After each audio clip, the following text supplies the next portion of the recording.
नमस्कार। तपाईहरू सबैलाई हार्दिक नमन। आज हामी तपाईलाई लिएर जाँदैछौँ सन्तानेश्वर महादेव मन्दिर। आजको भिडियोमा हामी काठमाडौँबाट यहाँसम्म पुग्ने बाटो, यात्रा अनुभव, सिँढी चढ्ने रोमाञ्चक अनुभव र मन्दिरको सुन्दर दृश्य तपाईलाई देखाउनेछौँ। सातो बाटो गोदावरी सडक हुँदै हामी अगाडि बढ्दैछौँ। बिहानको समय, हल्का ट्राफिक र यात्राको उत्साह, यस्तै वातावरणमा हामी अघि बढिरहेका छौँ। हामी थैबा चोक आइपुग्यौँ। यहाँबाट हामी झरुवा राशीतर्फ जाँदैछौँ।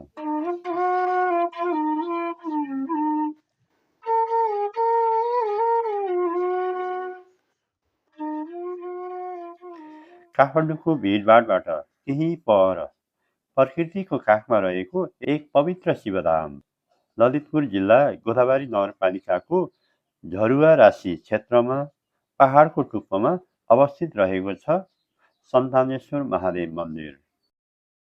पहाड चढ्दैछौँ। बाटो कतै सिमेन्टेड छ त कतै कच्ची। ठाडो बाटो भए पनि फराकिलो बाटो भएकोले गाडी चलाउन सहज नै छ।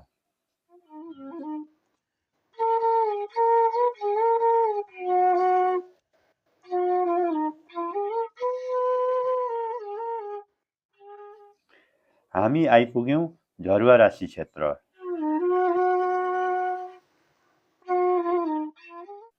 पार्किङ स्थानमा गाडी राखेर सुरु भयो हाम्रो हिँडाइ। यहाँबाट सुरु हुन्छ सन्तानेश्वर महादेवको वास्तविक यात्रा।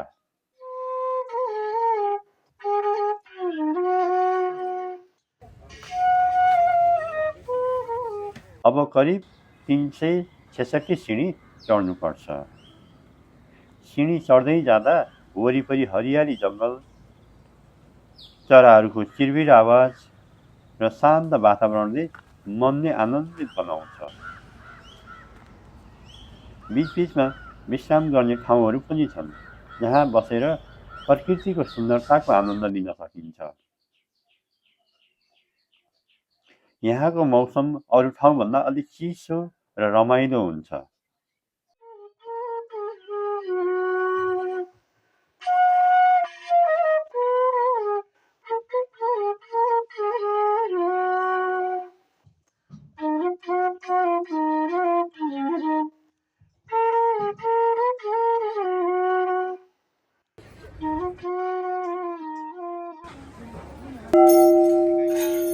अन्ततः हामी आइपुग्यौँ पवित्र सन्तानेश्वर महादेव मन्दिर।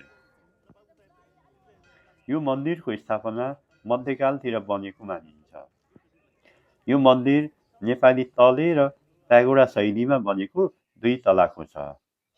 यो मन्दिर विशेष गरी सन्तान प्राप्तिको कामना गर्ने भक्तजनहरूको लागि निकै प्रसिद्ध छ। धार्मिक कथन अनुसार पौराणिक कालमा 12वटै राशिका ऋषिहरू आई शिवजीको तपस्या गरेकाले यो ठाउँलाई झरुवा राशी भनिएको रहेछ। धेरै भक्तजन यहाँ भगवान शिवको पूजा गर्न आउँछन्। विशेष गरी सोमबार, शनिबार, तीज, महाशिवरात्रिमा साथै श्रावण महिनामा यहाँ ठुलो भिड लाग्छ। स्कन्द पुराणको केदार खण्डमा शिव शक्तिको बयान गरेको ठाउँमा पनि यो सन्तानेश्वर महादेवको चर्चा गरेको पाइन्छ। पौराणिक किंवदन्ती अनुसार द्वापर युगमा श्रीकृष्णले यहाँ आएर सन्तान प्राप्त होस् भनी पूजा गरेको र उक्त पूजा गरेपछि सन्तान प्राप्त भएको भन्ने धार्मिक मान्यता पनि रहेको छ।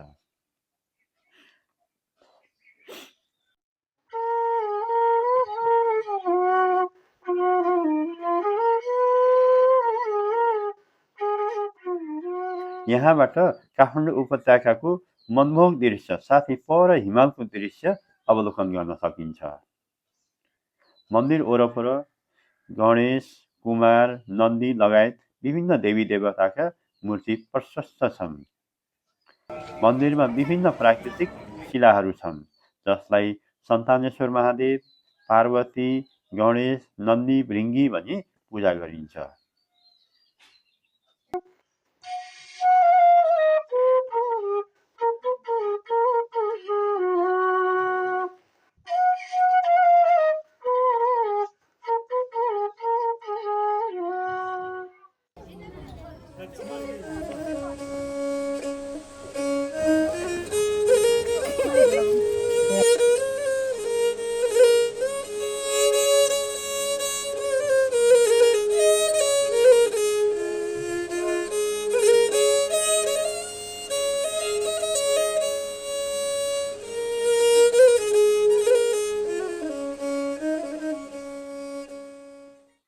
यदि तपाईँ प्रकृति प्रेमी, हाइकिङ र धार्मिक यात्राको मिश्रण खोज्दै हुनुहुन्छ भने सन्तानेश्वर महादेव एकदमै उत्कृष्ट गन्तव्य हुनेछ।